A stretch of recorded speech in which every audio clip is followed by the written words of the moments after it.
નમસ્કાર મિત્રો. આજે સીધું ને સચમાં આપણે માનનીય વડાપ્રધાને મેલોની, ઇટાલીના પ્રાઇમ મિનિસ્ટર, એમને ટ્રોફી આપી એની જે ચર્ચા થઈ રહી છે એના સંદર્ભમાં તો થોડી ઘણી વાત કરીશું, પરંતુ આ બંને વચ્ચે જે કેમિસ્ટ્રી છે એ કેમ મળે છે એની જરા ચર્ચા કરવી છે. અને અમે શરૂઆતમાં જ કહીએ કે બંનેનું ગોત્ર એ એક જ છે, એટલા માટે મેલોનીના પિતાતુલ્ય ભારતીય વડાપ્રધાન નરેન્દ્ર દામોદરદાસ મોદી એ એમને પાર્લેની ટોફીનું પેકેટ આપે અને એનો વિડીયો અથવા એની સેલ્ફી લે અને વાયરલ થાય, એ ભારતીય પ્રજા એને કઈ રીતે જુએ છે એ તો પ્રજાએ પોતાની બુદ્ધિમત્તાથી વિચારવાનું, પરંતુ એક ભારતીય સંસ્કારિતાની વાત કરનાર વડાપ્રધાન યુરોપની એક યુવતી, સિંગલ મધર, મોદી પણ સિંગલ જ છે, પણ એ જે રીતે ચર્ચાને ચગડોળે ચડ્યા છે ત્યારે મને લાગે છે કે ભારતીયોને માટે આ થોડું નીચા જોણું છે એવું તો કહેવા સિવાય રહી શકાય એમ નથી. પરંતુ મેં કહ્યું એમ કે બંનેના ગોત્ર એક જ છે. તમને જરા આશ્ચર્ય થશે, કારણ કે ઇટાલી અને નરેન્દ્ર મોદી, ઇટાલી અને વડનગર, ઇટાલી અને ગુજરાત, ઇટાલી અને ભારત, એનું ગોત્ર એક કઈ રીતે હોઈ શકે?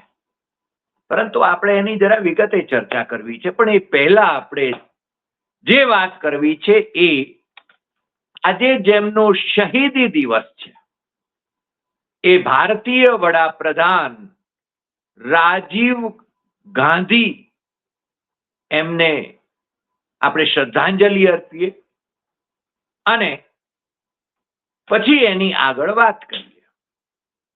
તમને ખ્યાલ છે કે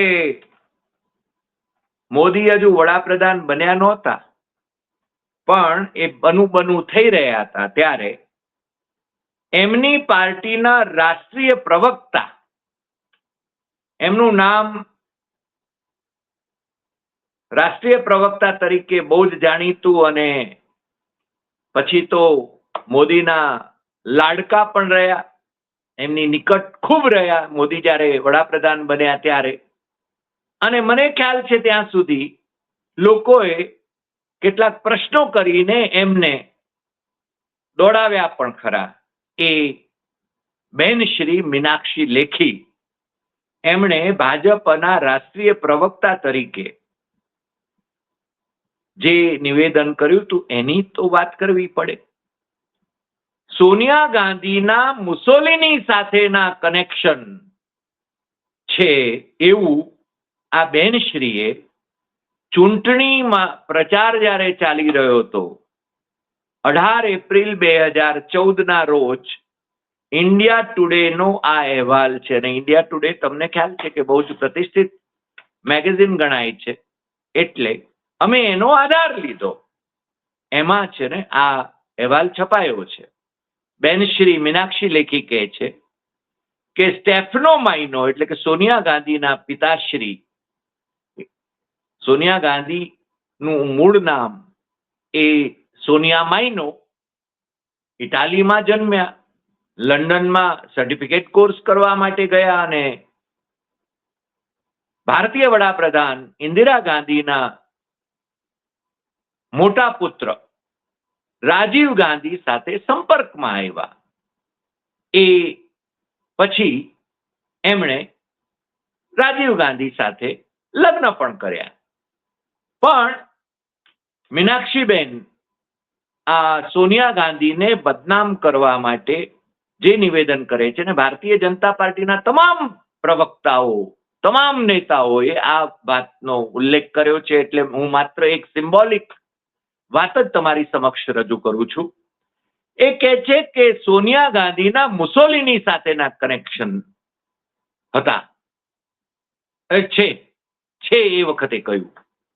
સ્ટેફનો માઇનો એટલે કે સોનિયા ગાંધીના પિતા એ હિટલરની સેના સાથે સોવિયત લશ્કરની સામે લડ્યા, આ બેનશ્રી કહી રહ્યા છે. અને બેનશ્રી ઉમેરે છે કે સોનિયા ગાંધી એ hand in glove with fascist leaders. આ શબ્દ પ્રયોગ યાદ રાખજો, આપણે એની ચર્ચા ખાસ કરવાની છે. એટલે આપણો એપિસોડ પૂરો થાય પહેલા સુધી તમારે ખાસ યાદ રાખવા પડશે આ શબ્દ પ્રયોગ.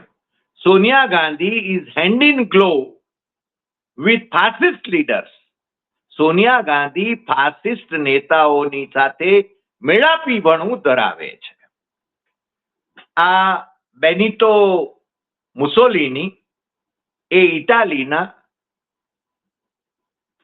તાનાશાહ ગણાતા હતા, ડિક્ટેટર ગણાતા હતા, અને ત્યાંની જે નેશનલ ફાસિસ્ટ પાર્ટી એના એ સુપ્રીમ લીડર હતા.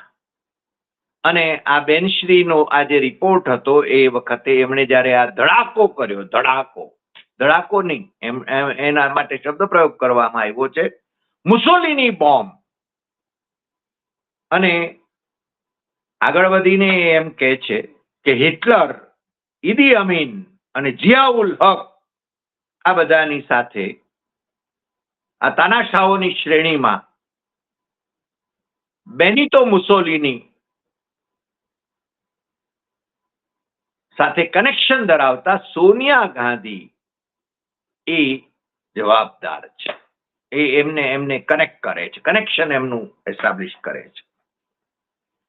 વાત ત્યાં અટકતી નથી. નરેન્દ્ર મોદી પ્રાઇમ મિનિસ્ટર બની ગયા એના પછી પણ ઇટલી કનેક્શનની વાતો કરતા હતા. સોનિયા ગાંધીને ઓગસ્ટા વેસ્ટલેન્ડ હેલિકોપ્ટર એમાં એ કૌભાંડ, જે યુપીએ સરકારનું કહેવાતું કૌભાંડ, આમ તો પછી મોદી સરકારે પણ મને લાગે છે કે કાન જરા જુદી રીતે પકડ્યો અને ઓગસ્ટા વેસ્ટલેન્ડ હેલિકોપ્ટર ખરીદવાની વાત કરી હોવાની ચર્ચા થઈ. કદાચ ખરીદ્યા પણ ખરા. પણ નરેન્દ્ર મોદી તામિલનાડુની રેલીમાં 6 મે 2016 રોજ એ ઇટલી કનેક્શન, સોનિયા ગાંધીના ઇટલી કનેક્શન અને ઓગસ્ટા વેસ્ટલેન્ડ હેલિકોપ્ટર કાંડનું કનેક્શન એ ત્યાં જાહેર કરે છે, એની ચર્ચા કરે છે. સોનિયા ગાંધી ઉપર મારો ચલાવવો છે. એનડીટીવી નો રિપોર્ટ છે આ, 6 મે 2016. આગળ વધીએ થોડા. તો એમણે ઘણું બધા, એટલે મારા ચલાવ્યા કર્યા સોનિયા ગાંધી ઉપર. અને સોનિયા ગાંધી કોંગ્રેસ સંસદીય દળના વડા હોવાને કારણે ટાર્ગેટ બને. એમના પુત્ર એ કોંગ્રેસના અધ્યક્ષ હોય ત્યારે પણ ટાર્ગેટ બને, એટલે કે રાહુલ ગાંધી. એનડીટીવીનો એક 6 મે 2016 રિપોર્ટ છે. સોનિયા ગાંધીએ નરેન્દ્ર મોદીના અને ભારતીય જનતા પાર્ટીના આવા આક્ષેપોની સામે કહ્યું હતું કે હું ભારતમાં જ મૃત્યુને વરીશ અને મારી રાખ અથવા મારા અસ્થિ કલશ એ પણ અહીંયા જ આ જ ધરતીમાં મળશે. એમની રાખ પણ અહીંયા જ આ જ ધરતીમાં, આ જ પવિત્ર ધરતીમાં, એમ કે છે હું ભારતમાં જ મરીશ. સોનિયા ગાંધી, તમને ખ્યાલ છે કે એ 21 મે 1991 પ્રાઇમ મિનિસ્ટર રહેલા રાજીવ ગાંધી એ તમિલનાડુમાં એમની હત્યા કરવામાં આવી. એલટીટી એ આત્મઘાતી બોમ્બથી, અને એમના શરીરના ફૂરચા ઉડી ગયા હતા. એમણે કોઈ વ્યક્તિગત લાભ માટે કે એના માટે તો કંઈ નહોતું કર્યું, એમણે દેશને માટે કામ કર્યું હતું ને એટલા માટે જ એમની હત્યા કરવામાં આવી હતી. જે રીતે શ્રીમતી ગાંધીની 1984માં 31 ઓક્ટોબર 1984માં એમની હત્યા એમના સુરક્ષા કર્મચારીઓએ, સુરક્ષા અધિકારીઓએ કરી હતી, એ તમે જાણો છો, એટલે મારે એના વિશે વધુ વાત કરવી નથી. 1991માં એ ચૂંટણી પ્રચાર ચાલી રહ્યો હતો, એ જ ગાળાની વાત હતી. અને Rajiv Gandhi was destined to be the prime minister again. ફરીને એ વડાપ્રધાન થવાનું લગભગ નક્કી હતું. એમની હત્યા થઈ, એમની શહીદી નો એ દિવસ, અને પછી પીવી નરસિંહા રાવ, કોંગ્રેસના જ પીવી નરસિંહા રાવ વડાપ્રધાન બન્યા હતા. એ તમે જાણો છો, એટલે મારે એના વિશે કહેવું નથી. પણ એ વખતે શ્રીમતી સોનિયા ગાંધીની પાસે વિકલ્પ હતો ઇટલી પાછા જવાનો, પણ એમણે એ સ્વીકાર્યું નહીં. અને એ વખતે એ ભારતીય રાજકારણમાં પણ સક્રિય નહોતા. એ તો ભારતીય રાજકારણમાં તો બહુ પાછળથી આવ્યા, બહુ જ આગ્રહ કર્યો ત્યારે આવ્યા. અને એના વિશે પણ ભારતીય જનતા પાર્ટી વાળાઓ જે કંઈ ગંદકી ફેલાવે છે તમે બધા જાણો છો, એટલે મારે એના વિશે પણ વાત નથી કરવી. પરંતુ 4 જાન્યુઆરી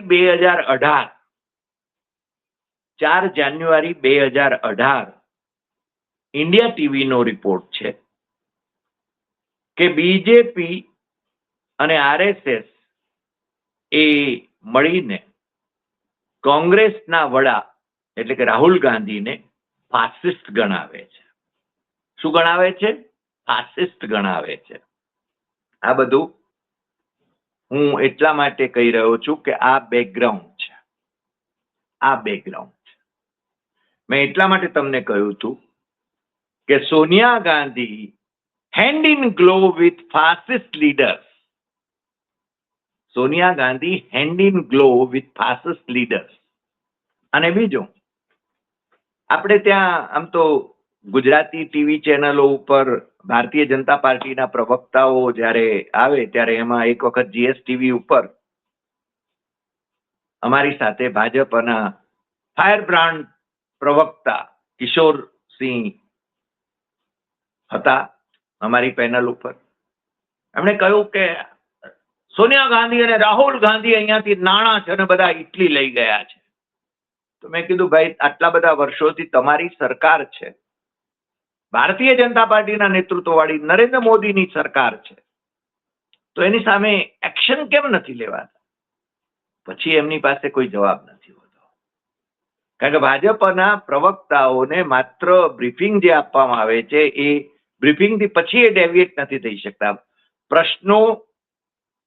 ઉપપ્રશ્નોના જવાબો એમની પાસે નથી હોતા, અને નરેન્દ્ર મોદીની પાસે તો કોઈ જવાબ હોતા જ નથી. તમે જાણો છો, તો આક્ષેપો જ કરે છે, કારણ કે 12 વર્ષમાં એમણે એકેય પ્રેસ કોન્ફરન્સ ભરી નથી, કારણ કે પ્રશ્નોથી એ ડરે છે, એક્સપોઝ થઈ જવાથી ડરે છે. તમને ખ્યાલ હશે, પેલો ઇન્ટરવ્યુ એમનો કરણ થાપરે લીધેલો, વોટર વોટર વોટર, એટલે કરણ થાપરે કહ્યું, તમારી સામે જ પાણીનો ગ્લાસ પડ્યો છે, દોસ્તી બની રહે.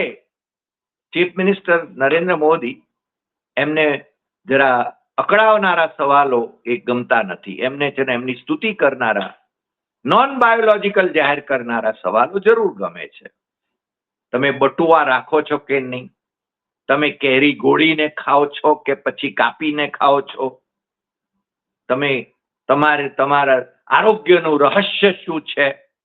આ બધા સવાલો એમને, જે લોકો એમના ગોદી મીડિયા, હવે તો જે નામ આપણે કહીએ છીએ એના પત્રકારો જે છે, એમના ચાપલુસો, એ જ્યારે પૂછે ત્યારે એમને વાહ મજા આવી જાય છે. પછી એ ગંગા મૈયા ને તીરે કોઈ હોડકામાં હોય કે પછી પીએમ હાઉસમાં હોય, આ બધી વાત તમને ખ્યાલ છે. હવે મેલોની ઇટાલીના પ્રાઇમ મિનિસ્ટર છે. મેલોની, અમે નરેન્દ્ર મોદી અને મેલોનીના સંબંધોમાં કશું અવનવું જોતા નથી, એ અમે બહુ સ્પષ્ટ કર્યું, કારણ કે પિતા તુલ્ય કયા છે અમે એમને. અમે અહીંયા આડું અવળું કશું નથી કહ્યું. પેલી અમેરિકાની એપ્સ્ટેઇન ફાઇલનો ઉલ્લેખ અમે નથી કરતા. એ ખુલશે કે નહીં ખુલે એ ખબર નથી. ટ્રમ્પભાઈ અને શી જિનપિંગ એમની પાસે કઈ સીડીઓ છે, કયા વિડીયો છે, અમને ખ્યાલ નથી.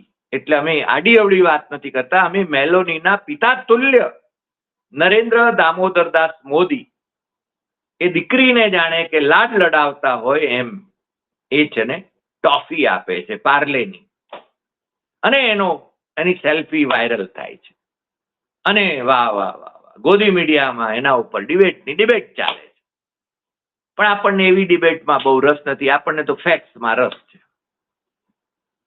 હવે આ વાત આવે છે પેલી મેં તમને કહી હતી એ. તમને યાદ છે ને, Sonia Gandhi hand in glove with fascist leaders.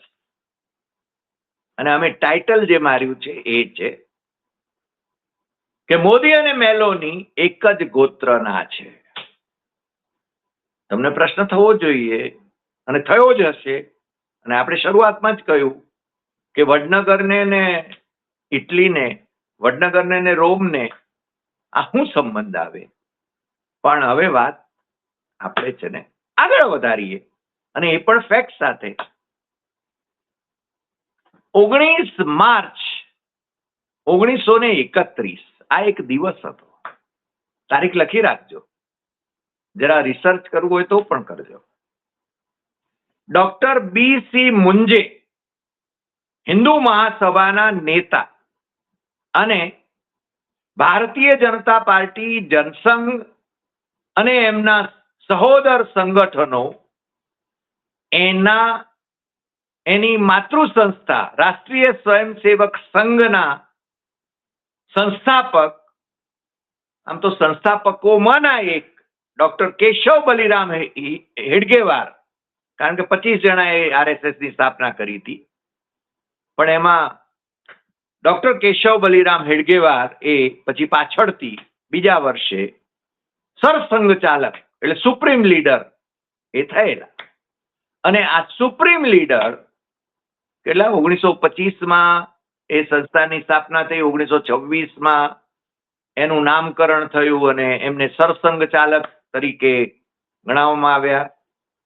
1940માં એ ગુજરી ગયા. પણ આપણે આ વાત જે કરીએ છીએ ક્યારની છે? 19 માર્ચ 1931ની. ડોક્ટર BS મુંજે, હિન્દુ મહાસભાના નેતા અને ડોક્ટર હેડગેવારના ગુરુ, એ આ તારીખે ઇટાલીના ડિક્ટેટર, ફાસિસ્ટ પાર્ટીના વડા, નેશનલ ફાસિસ્ટ પાર્ટીના વડા અને ત્યાંના તાનાશાહ બેનિતો મુસોલિની એમને મળવા જાય છે. એમને મળે છે. રોમમાં મળે છે, ઇટલીમાં, રોમમાં મળે છે. નરેન્દ્ર મોદીએ રોમમાં મેલોનીને મળ્યા. આપણે હજુ તારણ ઉપર સીધા નહીં આવવાનું, આપણે ફેક્ટ્સ મૂકવાની છે હજી તો. આ BS મુંજે ત્યાંથી શું ફિલોસોફી લઈને આવ્યા એ પણ જરૂરી છે. હિન્દુ મહાસભાના અધ્યક્ષ બેરિસ્ટર સાવરકર, એમનું નામ તો તમે સાંભળ્યું જ હશે, જેમને ભારત રત્ન આપીશું એમ કહેલું, પણ ભારત રત્ન આપી શકાતો નથી કારણ કે રાષ્ટ્રપિતા મહાત્મા ગાંધીની હત્યામાં એ સંડોવાયેલા હતા. એ વાત હજુ એને ભૂસવાનું શક્ય નથી. એટલે આ સાવરકર સાહેબ, એમનો ઉલ્લેખ પણ મારે કરવો પડે. 1942માં જ્યારે મહાત્મા ગાંધીએ અંગ્રેજોને અહીંયાથી જવા માટે હાકલ કરતું હિન્દ છોડો, ક્વિટ ઇન્ડિયા નો નારો આપ્યો, ત્યારે પાકિસ્તાનના રાષ્ટ્રપિતા કાયદે આઝમ મોહમ્મદ અલી ઝીણા, બેરિસ્ટર મોહમ્મદ અલી ઝીણા અને બેરિસ્ટર વી.ડી. સાવરકર, હિન્દુ મહાસભાના સુપ્રીમ લીડર, એમણે આ ક્વિટ ઇન્ડિયાનો વિરોધ કર્યો હતો. અંગ્રેજો જાય નહીં, અંગ્રેજો અહીંયા જ રે. તમારામાંથી જેમને રસ હોય એ નેતાજી સુભાષચંદ્ર બોઝ, આઝાદ હિંદ ફૌજના સુપ્રીમ લીડર, એમની આત્મકથા જરૂર વાંચે.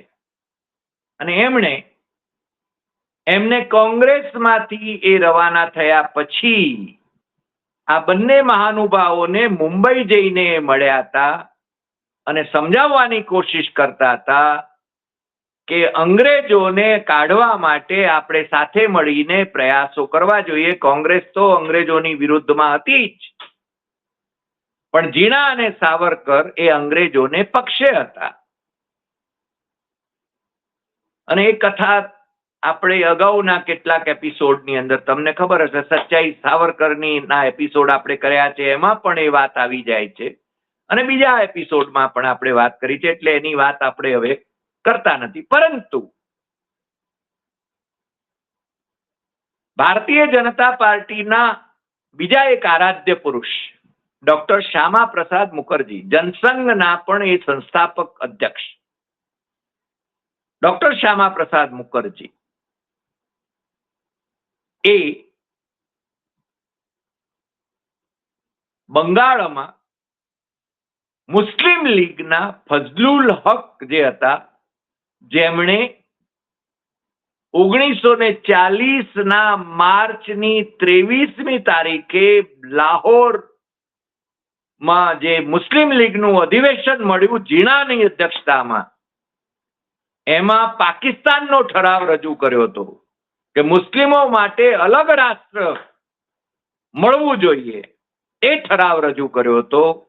એ ફઝલુલ હક એમની સરકારમાં, બંગાળની સરકારમાં, એ વખતે પ્રીમિયર કહેવાતા હતા, ચીફ મિનિસ્ટરને, એમાં ભારતીય જનતા પાર્ટીના ડોક્ટર શ્યામા પ્રસાદ મુખર્જી એ ફાઇનાન્સ મિનિસ્ટર હતા, એમની સરકારમાં હતા. હવે તમને સમજાય છે? અને આ બેન જે મેલોની બેન છે, એ મેલોની બેન એ ફાસિસ્ટ પાર્ટીના ત્યાંના નેતા છે.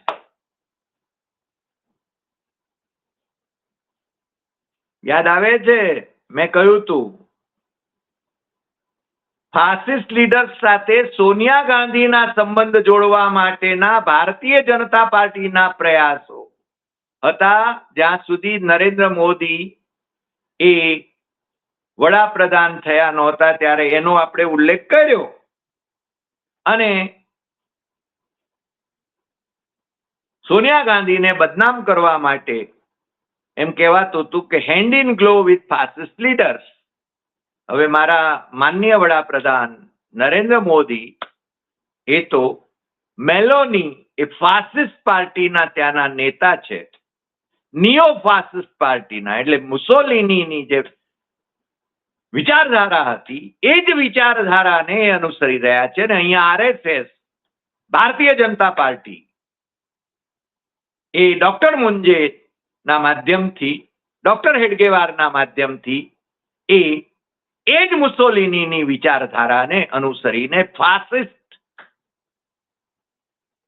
વિચારધારાનો અમલ કરી રહી છે સત્તામાં જ્યારે આવે ત્યારે. એટલે મેં કહ્યું ને, બંનેના ગોત્ર એક જ છે. સમજાઈ ગયું? બંનેના ગોત્ર એક હોય. અને આપણે તો પાછું એમ કહ્યું, મેલોની બેનની સાથે સેલ્ફી બહુ લે છે. મેલોની સાહેબ પણ કદાચ સેલ્ફી લેતા હશે, બહુ જ વિહાર કરે છે, વારંવાર જાય છે ઇટલી. પહેલા તો એમણે એમ કહેલું કે હું ક્યારે ઇટલી ગયો નથી, પણ પછી તો ઇટલી વારંવાર ફેરા માર્યા. આપણે એમને પિતા તુલ્ય, મેલોનીના પિતા તુલ્ય ગણીએ છીએ. બીજા કઈ આડાવડા સંબંધોની આપણે વાત નથી કરતા. પણ બંને વિચારધારાઓ ફાસિસ્ટ છે. બંનેનું ગોત્ર એક જ છે. અને એટલા માટે જ બંનેને સારું જામે છે. સમજાઈ ગયું? આજે આટલી વાત. ફરી મળીશું નવા એપિસોડમાં નવા વિષય સાથે. તમને જો આ એપિસોડ ગમ્યો હોય તો સૌથી વધુ શેર કરશો, લાઈક કરશો, કમેન્ટ કરશો અને આપણી યુટ્યુબ ચેનલ ડોક્ટર હરિદેસાઈ સત્યમેવમ તથ્યમ એ સબસ્ક્રાઇબ કરવા માટે દેશમાં અને વિદેશમાં મિત્રોને જરૂર કહેશો, કારણ કે આપણે સાચી વાત, ટકોરાબંધ વાત, મુદ્દાસર વાત કહેવા માટે જ આ ચેનલ ચલાવીએ છીએ અને લોકોને જગાડવાની કોશિશ કરીએ છીએ. નમસ્કાર.